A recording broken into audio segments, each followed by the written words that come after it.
I do feel lucky. This is like playing at the Clam Festival is always a dream because I can remember sitting out there as a kid. This is just so fun to just be up here on the stage and watching my kids sitting there taking pictures of me and watch it.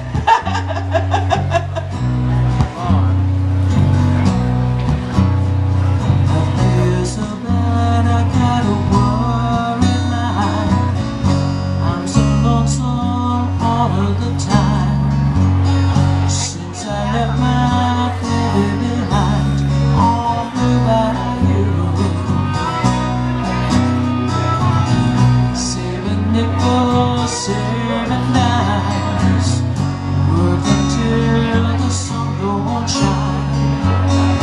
Looking forward to happier times all through Bayou. I'm going back someday, come on May to Blue Bayou, where the folks are fine and the world is mine on Blue Bayou, where those fishing boats with their sails afloat.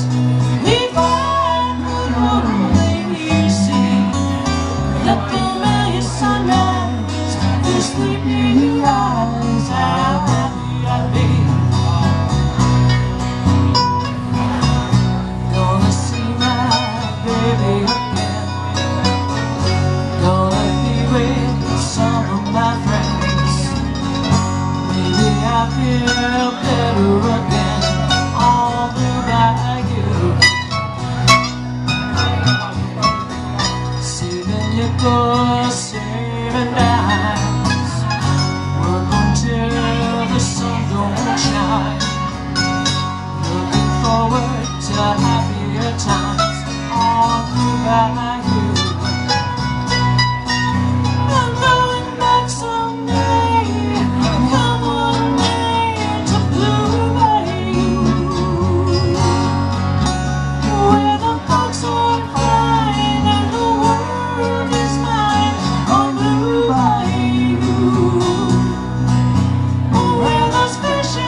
Dreams come true.